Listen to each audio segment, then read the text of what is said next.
Anda kembali lagi bersama kami dalam Road to CNBC Indonesia Awards 2022, The Best Multi-Finance Companies. Dan kita akan kembali melanjutkan dialog bersama dengan Bapak Suwandi Wiratno. Pak Suwandi, kita tahu bahwa OJK memberikan sejumlah relaksasi untuk mendukung percepatan transaksi penggunaan kendaraan bermotor listrik, kemudian juga untuk mendukung juga pertumbuhan bisnis perusahaan multi-finance. Tanggapan Anda dengan sejumlah relaksasi yang ada ini, seperti apa sih dampaknya bagi bisnis multi-finance dan apakah dengan adanya sederet insentif ataupun relaksasi yang diberikan ini belum cukup juga untuk mendorong pertumbuhan kendaraan bermotor listrik, Pak Suwandi?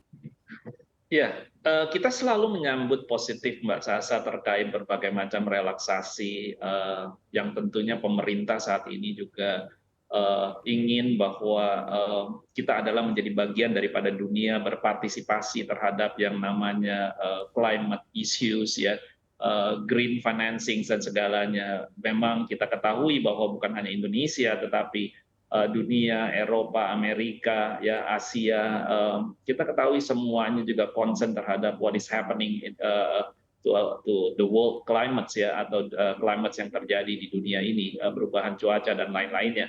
Nah, yang paling penting adalah bahwa kalau saya mengatakan bahwa insentif sangat baik, kita sambut positif. Nah, kenapa ini belum begitu cepat multiplikasinya, misalnya penjualan-penjualan, tentu semuanya itu tadi yang saya katakan bahwa secara ekosistem ini harus kita bentuk dengan baik. Artinya apa? Supply daripada kendaraan listrik, model-modelnya ada, terus garansinya seperti apa, asuransinya bagaimana, penutupan asuransinya, terus dari sisi kami akan selalu siap di mana kita akan menjadi pendorong daripada ekosistem itu sendiri. Artinya bahwa persiapan untuk terkait orang ingin membeli kendaraan terus mau membeli secara diangsur dan dicicil, kami yakin bahwa perusahaan pembiayaan yang ada saat ini atau anggota dari APPI siap selalu untuk menyediakan dananya dan membiayai kendaraan listrik. Nah, kembali lagi kalau kita bicara kendaraan listrik, isu-isunya adalah kepada charging stationnya. Charging station kan belum banyak ya Mbak Sasa. Kalau kita bicara memang kita hanya pakai sekitar Jakarta, mungkin it's okay karena kendaraan itu bisa ada yang 250 km jalannya 300 kilo. Tapi kalau pada saat kita harus bawa keluar kota, nah orang mulai berpikir mau di-charge kemana. Kalaupun kita bawa chargingnya, katanya kalau misalnya oke bisa di-charge misalnya di rumah atau di mall ada yang misalnya sudah disiapkan, itu memerlukan waktu yang masih cukup lama. Belum ada konteks yang kita dengar fast charging. Baik, Pak Suwandi, artinya selain masalah ekosistem ini, apakah dibutuhkan insentif tambahan juga untuk menggenjot new booking ke depannya apabila ternyata suku bunga Bank Indonesia ini akan terus naik ke depannya?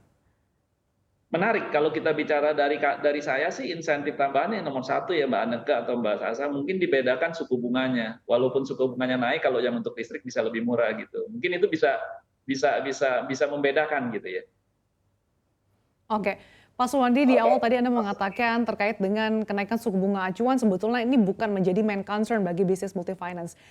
Tapi untuk RDG mendatang, bagaimana ekspektasi APP ini Pak terhadap kenaikan suku bunga acuan Bank Indonesia, di mana kita tahu juga The Fed ini juga menaikkan suku bunga acuan cukup agresif, sehingga juga Bank Indonesia diperkirakan juga akan menaikkan suku bunga acuan juga cukup agresif.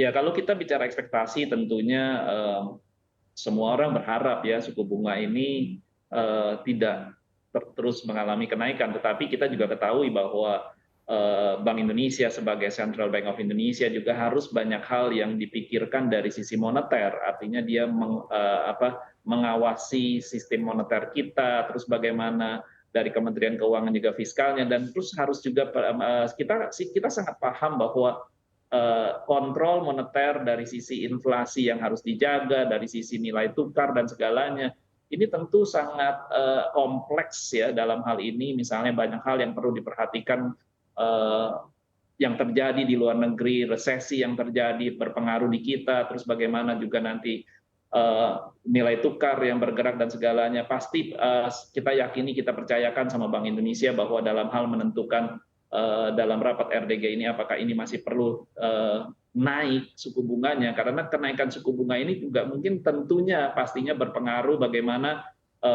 nilai tukar rupiah terhadap dolar terus bagaimana juga reserve kita, itu kan semua harus dijaga kestabilannya. Bagi kami, manakala itu harus naik dan kita akan mengikuti tren yang ada, tapi kita yakin bahwa pemerintah akan melakukan yang terbaik buat perekonomian kita. Baik, tapi ekspektasi Anda sendiri untuk bulan Desember ini Bank Indonesia akan seperti apa menaikkan suku bunga acuan? Kalau saya sih melihat ya, pasti tetap akan ada kenaikan. Yang saya yakini bahwa dari sejak BI menaikkan mungkin max ya, prediksi saya akan ada kenaikan sekitar 200 basis point maksimal ya dari sejak awal Bank Indonesia menaikkan. Ini perkiraan saya. Oke, dengan perkiraan seperti itu di satu sisi terkait dengan di tengah pemulihan ekonomi yang sedang berlangsung juga, OJK kan mengeluarkan kebijakan perpanjangan restrukturisasi hingga tahun 2024. Tapi sebetulnya ini kan kebijakannya hanya selektif begitu, hanya sektoral. Bagaimana tanggapan Anda terkait dengan hal ini, Pak Suwandi?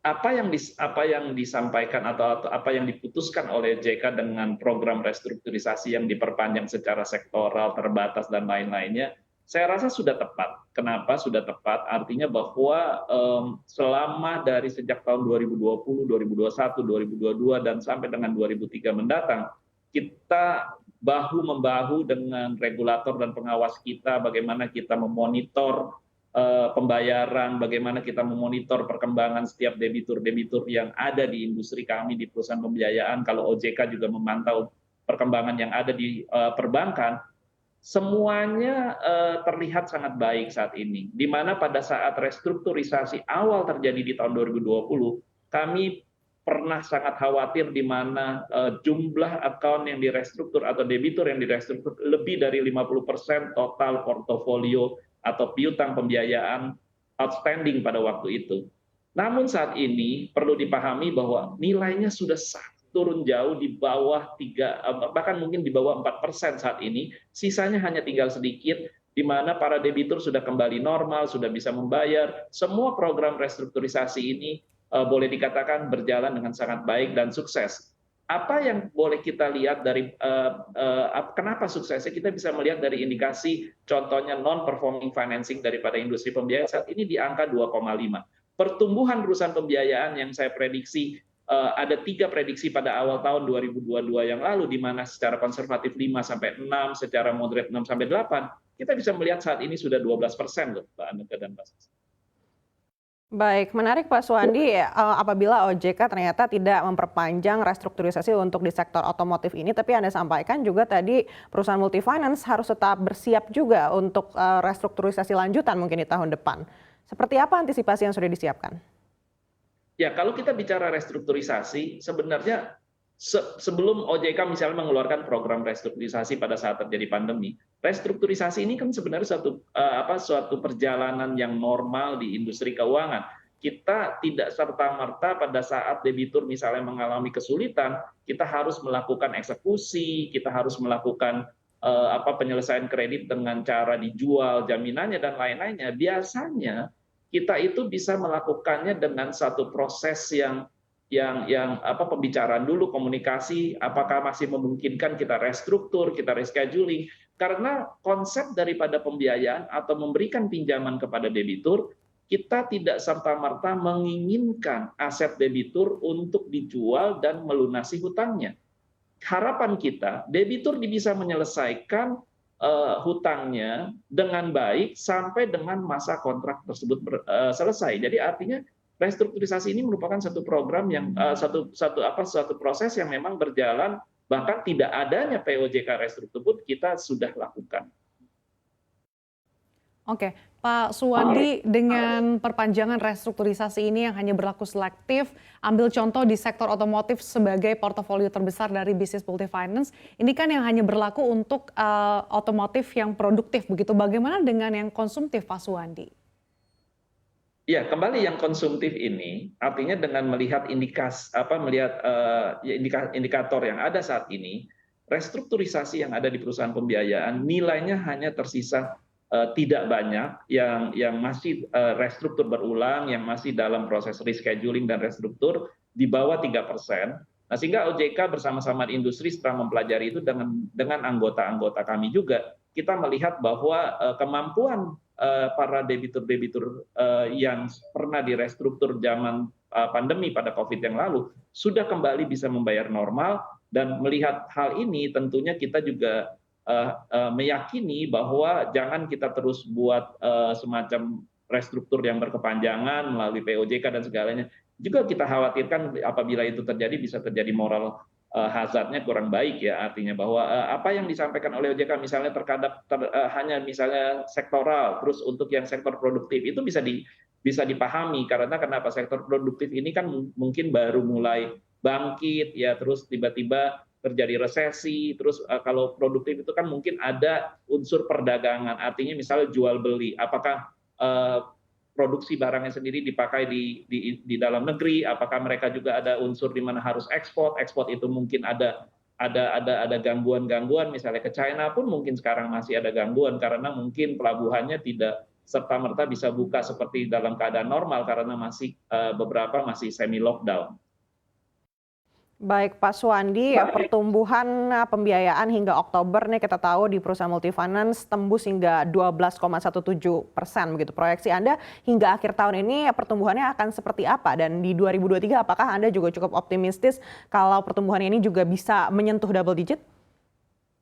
Ya, kita sudah melihat angka 12,17%. Harapan kita yang mungkin saya masih melihat di sekitar 12-12,5%. Itu adalah suatu pencapaian yang luar biasa baik ya, artinya memang ini proyeksi yang optimis kita pada tahun 2012 awal terjadi, dan tahun 2023 dengan situasi yang ada, dengan berbagai macam komentar-komentar daripada para ekonom kita, juga dengan prediksi-prediksi yang ada, dengan keadaan resesi yang kita ketahui bahwa di Eropa akan terjadi resesi yang cukup dalam, dan keadaan semi lockdown yang masih berlangsung di China mungkin entah sampai Maret atau Mei tahun depan, kita masih optimis, tapi mungkin secara pertumbuhan average atau in moderate proyeksi kami adalah sekitar 5 sampai dengan 7%, Mbak. Baik, sampai dengan 7% di tahun depan. Sekali lagi terima kasih atas pandangannya bersama kami Pak Suwandi Wiratno Siahaan, Ketua Umum Asosiasi Perusahaan Pembiayaan Indonesia atau APPI. Semoga sehat dan sukses selalu untuk Anda.